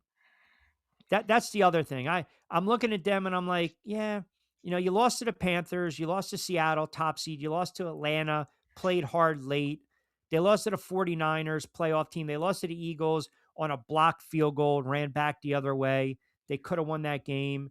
What if they're 13-4 and he doesn't throw back-to-back picks against Carolina? It, you know, co-MVPs, I don't know. Yeah, we saw that with what was it, Steve McNair, and I can't remember who the other, maybe Peyton Manning. What year So was that? yeah, it happened in the past, but yeah, it's going to be a tough choice. I think in the end, it's going to be recency bias. You talked about Stafford having those couple games where he threw all those picks and everything. So yeah, I think it's going to end up being Drake May. What do you remember when that co-MVP? I think it may have been, it was one of early 2000s around there. So you had, I'm trying to think. You had Allen, Jackson, Mahomes, Rodgers, Jackson, Mahomes, Brady. I'm going backwards. Newton, Rodgers, Manning.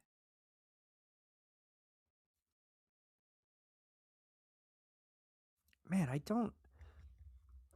don't know if, let me see, NFL co. I thought running backs, I thought there was a time, here you go, 97. Brett Favre, Barry Sanders, and you're right, Peyton Manning, Stephen Thayer in 2003, Associated Press AP NFL MVP award. Tied voting. There you go. Okay. Wow. I remember I don't recall Manning and McNair, but I remember Brett Favre and Barry Sanders in 1997 because I was of the belief that Sanders should have won the award. His season in 1997 was ridiculous. I mean, he ran for over 2,000 friggin' yards. The problem was he only had 11 rushing touchdowns. That's not his fault. He averaged 6.1 yards a carry that year. Oh, I lost you. The wars are so Yeah, subjective, yeah, yeah. it's crazy. So Yeah. we'll see. It's going to be fun to debate tonight, and Always. the games are going to be interesting. I can't wait for them, and yeah, we'll definitely start looking ahead and Yeah. try to make our picks, see who's going to be right, and I'm sure you and I'll do even more Oh, upcoming on absolutely. BYP. Yeah, absolutely, absolutely. Looking forward to dropping that this weekend as well on TV 48 WWO. And all right, give Lloyd a follow at Lloyd Vance. Check him and Kevin out tonight, 8 o'clock on SR 1029 FM, the game on X, on YouTube, part of the Coastal Sports Digital Network. If you haven't so, download the Odyssey app. He's kind enough to join me extended on a Monday edition with Lloyd Vance, and then, of course, later on in the week and on BYP. Always appreciate you, brother. Thank you All so right, much. Q. Thanks. All right, you got it, my guy. Lloyd Vance, quick time out. Got to start wrapping it up in a couple minutes. We'll get to some more comments. Here we go. Here we go. Here we go. Do, do, do, do, do, do, do. We'll get into them on the other side. Quick time out, and we'll wrap it up as well.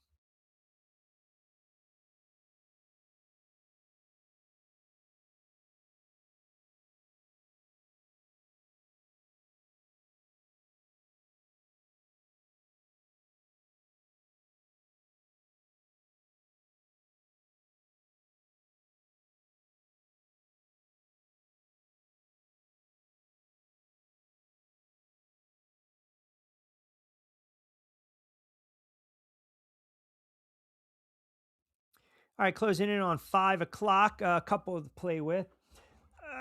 Monday Night Football for playoffs is asinine. Agree 100%. But that's the NFL. I don't mind the Saturday night, um, the Sunday, you get a little trifecta. I'm fine with all that, right? I mean, Saturday, listen, Tampa and the Bucks was a boring game. Seattle really dominated the 49ers. I will say this about the NFL. The NFL has given us some really great games this season. Chicago, Green Bay, Dallas and the Giants, Denver and the Giants. Green Bay and Chicago a couple weeks ago, the Rams and the 49ers, Baltimore and Buffalo. Last night, Pittsburgh and Baltimore. I mean, the 49ers and the Bears the other night, Falcons and the 49ers, Falcons and the Rams. I mean, we've had some really, really good football games. Like, you get to this point in the season prior to week 18, my point in it's almost as though it's like a playoff feel, is it not? Some of these games were really great games. I mean, I just felt they had this playoff atmosphere. They were very competitive. That 49ers and Bears game was a great game. Obviously, Giants and Denver, Giants going this way, Denver going the other way, Giants and Dallas early on in the season. It just some really great games. I'm hoping that the playoff, I believe wild card weekend is the best weekend of sports. I know it's like the commercial, but it is. Wild card games are crazy. Wild card. That's why they call it the wild card. You just never know. I'm looking right now at these early lines. The Bears are laying 1.5 at home. Jacksonville's getting 1.5, which is interesting. That to me has more to do about Josh Allen than it does the Jags. Now, the Eagles game has moved a point. Opened at 3.5. The Eagles are now a 4.5 point favorite. How much of the loss of the linebacker? I don't know. Plus, Eagles are getting players back. Pats are 3.5 favorite over the Chargers. And Houston on the road is a 3.5 point favorite. Very hard to win on the road in the playoffs. It really is. And the fact that the Rams are laying 10.5, highest point total of the weekend belongs to Jacksonville and Buffalo, 51.5. How about this? The lowest point total Monday night, Texans and the Steelers. And oh, by the way, I don't need 3 in the booth. Louis Riddick, does he get paid for every word? Him and Orlowski are talking over each other. I just shut up. I don't need to hear these guys. I don't. I don't. Let the play breathe, please. Let it breathe. That's all I ask. That's all I ask. All right, let's start wrapping it up. And like I said, we had a pop on earlier today, 4:45. Don't forget later on tonight on SR 1029 FM The Game, Lloyd Vance's Insider Football. Always want to thank you guys for hanging out with me for close to 2 hours. Do not forget we're powered by our good friends over at Fresh Roasted Coffee. Check out the promo code BYP20. That'll get you involved in savings. Also, get ready with tea. Three Brooks Bourbon. Played Against Sports, 2 locations in Mount Laurel and Deptford. And I always encourage you guys, if you like the content, engage in the YouTube channel, like, comment, more importantly, subscribe. Subscriptions have gone up. You guys have been fantastic. We'll drop a new episode of BYP later in the week, and that'll be airing on Saturday and Sunday, TV 48 WWON in New York, as we like to say. Also, if you're on Kicks, thank you. If you're on Rumble, thank you very much for checking us out on X, on the YouTube channels, respectively. We're going to see if we can get Angel on later in the week as well. He's all over the place, running around doing God's work, but we hope we get him on for a couple moments. If you haven't downloaded the AUDACY app, I encourage you to do so. Download it, search Coastal Sports Digital Network.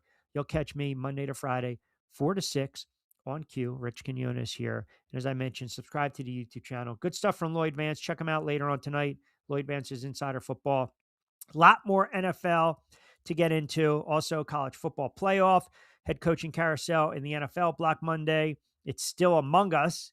And as we mentioned, you've got, teams right now that are going to be doing their due diligence, right? The Giants, the Titans, Arizona, the Raiders, the Browns, and you've got some coaches that McDaniel, nothing yet.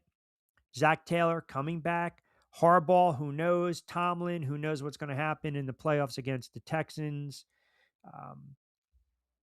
Browns got to do a little digging here. Browns and the Giants got to do some soul searching. I'm a little perplexed that the Giants are running it back with Joe Shane, but I think Dart salvaged him. And then as far as the Jets, Kevin is a Jet fan. There's another Kevin that chimes in from Tom's River. He's a diehard Jets fan.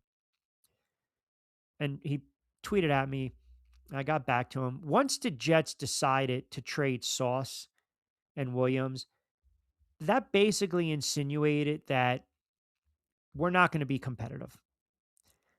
And I get it. I understand that. And you can kind of appreciate a franchise having that type of transparency without really saying it. I just don't know how in the world. I mean, it's one of the worst Jet teams I've ever seen in my life. I mean, their last 5 games, 34-10, 48-20, 29-6, 42-10, 35-8. And they're also the first team in NFL history to not record 1 interception. Not 1. So I don't know. I just, for the life of me, I guess they want a little bit of consistency. They don't want to scare anyone off. And you have now the number 2 draft pick. You're probably going to go after Moore, Mendoza, get a quarterback, work around that quarterback. But Aaron Glenn is not the answer. I mean, maybe they're being respectful and waiting for tomorrow, like Atlanta following more yesterday. Yeah, and think about this too. Atlanta actually played pretty good football over the last month of the season, did they not? I mean, they basically knocked out Tampa Bay in playoff contention. It's very weird. They beat the Saints. They lost to the Jets, what hurt them. They got blown out by Seattle, but then they won 4 straight. They won 5 out of 7 to close out the season. And, they're stuck too with the quarterback situation. Penix, Cousins. They're still stuck with that situation. Penix played 9 games. He threw 9 touchdowns. Kirk Cousins played 10 games. He threw 10 touchdowns. As much as we talk about, Kirk Cousins and that horrible contract, Kirk Cousins might be your starting quarterback next year for the Atlanta Falcons. I mean, as crazy as it sounds, I mean, I believe he still wants to play. He's 37. He doesn't want to hold a clipboard. But the fact that they move on from Morris and Fontenot, that is cleaning house. And Cleveland is sticking with Barry, kind of like what the Bears did. They stuck with Poles. They fired Eberflus. They hired Ben Johnson. Well, Cleveland now sticks with Barry, and they fired Kevin Stefanski. If there's one coach that got fired out of all these guys, Pete Carroll, Stefanski, Gannon, Morris, Dayball, the one that'll land on his feet fairly fast, I believe, is going to be Kevin Stefanski. I really do. All right, fast approaching 5. Don't forget, back in the saddle manana from 4 to 6 on a Tuesday edition of On Cue. We'll have the show up on demand. If you missed anything on the YouTube channel, always appreciate Lloyd jumping on board for a couple moments. You guys are fantastic. No football tonight. Well, you know what? You got a little association, right? You got a little NBA. By the way, my Knicks got to pick it up. Knicks got to start picking up. You have a heavy night in the association. We'll talk a little NBA tomorrow as well. A lot more college football and certainly a lot more NFL. We'll keep diving into this coaching carousel. Also, the playoffs are among us. We'll start to break down wildcard weekend, see if there's any movement with these betting lines. And as I mentioned, I'll drop a new edition of BYP. All right, you guys are fantastic. Always appreciate you. Like, comment, and do not forget to subscribe to the YouTube channel. NBA Talk tomorrow. Yeah, we're going to bring up the Knicks. Why not? I could have brought up the Knicks and the Yankees in August, right? I could have. If you are more on Oregon, do you have your agent call around to determine if you should stay on the Ducks for another year?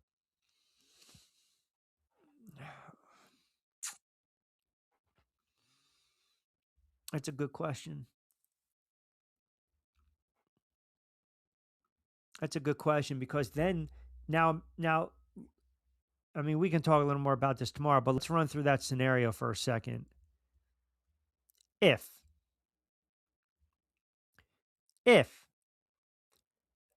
Moore decides that he is going to go back to school, okay, then you got Mendoza, and Mendoza is favored to go number 1. The Raiders are drafting Mendoza. I mean, now are the Jets going to turn to 2 and say, we want the number 1 draft pick, and then they start to give up more of their assets? Or, a guy like Moore. You're right. Who's to say Moore wants to play for the Jets? Think about it. If I'm Dante's Moore agent, I would probably call the Raiders to see if I can go number 1. And to your point, it's an interesting point you bring up, right? It's an interesting point because I don't want to play for the Jets. They're a dysfunctional franchise. So now you take him out of the equation. You take him out of the equation. He goes back to school. That's what the agent's trying to protect the best interest of his client. And it's one of the reasons I brought up Mendoza about the NIL money too. I know, 3 for 3 today. I am. Thank you. I appreciate that. Now you're reading the room. Now, that's what I'm saying. That's exactly what I'm saying. You know what? I think on a Manolo Lunes Mentioso Local Day Radio Man Up Monday, I think Luca Brasi, it's only took him several years. I think he might have read the room. I think he might have just found his niche in life. I think he just might have had the come to Jesus, the apparition moment for the Bunker Boys, peeking his head out like a little whack-a-mole. It's a good thought. It's a good comment. It's worth talking about a little more tomorrow, which we can get into. It is a new year, as we like to say, new beginnings. But it does open up an interesting conversation and also a can of worms if you're the Jets, because for a second,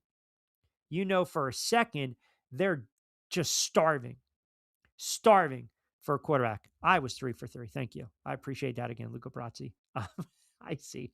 Yes, you were 3 for 3. Good takes. I appreciate that. It could have been the resolution. I don't know. I tried to go Bunker Boy free for 2026, but that's just me. All right. Well, you guys were able to push me to 5 o'clock straight up. I appreciate that. So we'll talk a little more about that tomorrow. But yeah, definitely the agents should call the Raiders. Hey, man, grab me, grab me, grab me. If not, I'm going back to school. And then the Jets are like, you certainly don't want Michael Corleone coming out of the bathroom with the what in his hand, right? All right. Appreciate you guys as always. Have a wonderful Sports Monday. Back in the saddle manana. Appreciate you guys jumping on aboard a little earlier with me on this Monday as well. We got some hoops to call, but we'll be back in the saddle. We'll do it again tomorrow from 4 to 6. You guys have a wonderful Sports Monday. Enjoy the association, the NBA. We'll talk to you tomorrow from 4 to 6. Another edition of On Cue, powered by our good friends over at Fresh Roasted Coffee. As always, I'm Rich Quinones. Be safe, be sound. Hasta luego, buen día.